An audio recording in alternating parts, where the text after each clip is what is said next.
Andy Cole had a distinguished Exeter, scoring crucial goals to win 5 Premier League titles and a Champions League trophy. But to him, his father Lincoln's legacy comes first. Speaking exclusively to CNN's senior sports analyst Darren Lewis, Cole reminisced on his father's story as part of the English generation. "I would say I know how tough it was for him, but I would never actually understand just how tough it was," Andy said when reflecting on his father's early experiences in the UK between 1948 and 1973, when immigration laws changed. Thousands of Commonwealth citizens emigrated to Britain to take up the UK government's invitation to settle and help rebuild the country after World War II.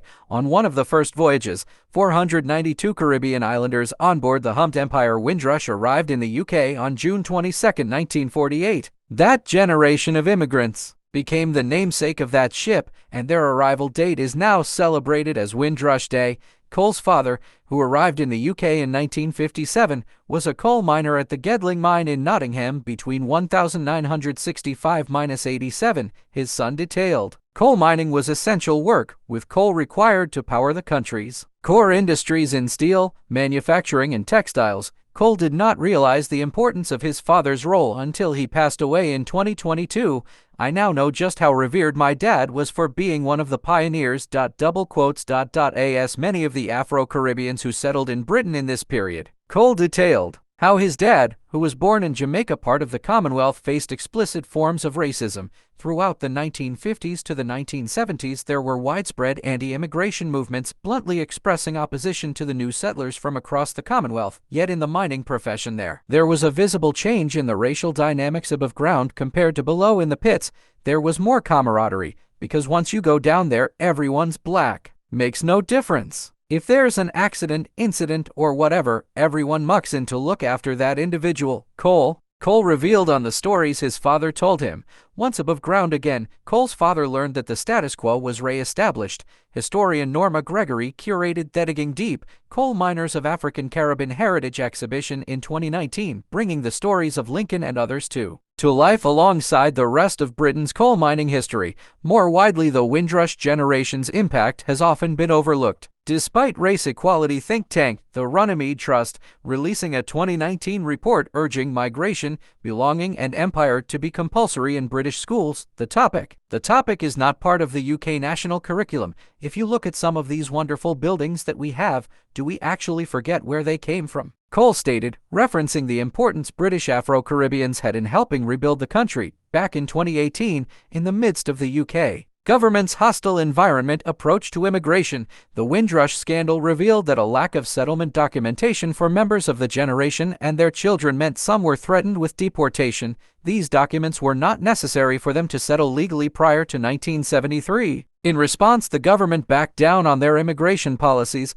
The UK government attempted to rectify this mistake by offering a compensation scheme in 2019 for people who had been wrongfully detained or deported. Although by November 2021, only 5 of those eligible had received compensation. According to a report from the House of Commons Home Affairs Select Committee, when the Windrush generation all started, they were all sold a dream, Cole said, thinking that they were going to come to England and it was kind of like it was paved in gold. Once they got in, they realized that wasn't quite the case. You have to be 2 or 3 times better. Due to the racism he faced, Lincoln urged his son not to pursue a career in football, instead encouraging him to play cricket, where Andy stated he could be comfortable due to a larger black presence participating. Cole recalled how his father would say, "You have to be 2 or 3 times better than your white counterpart."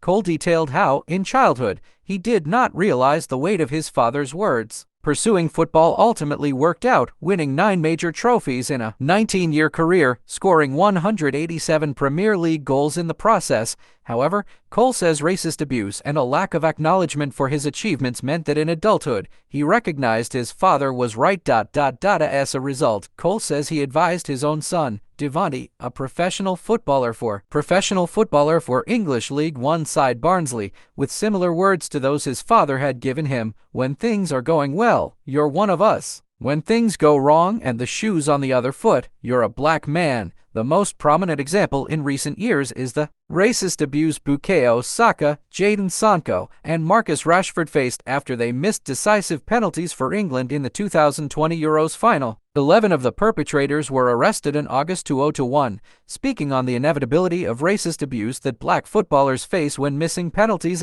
Black footballers face when missing penalties. Andy outlined, "I think we're just waiting. Okay, what's happening on social media? Because, within a few minutes it's going to happen. Racism continues to mire football." Outside of the UK, in recent months Real Madrid forward Vinicius Jr.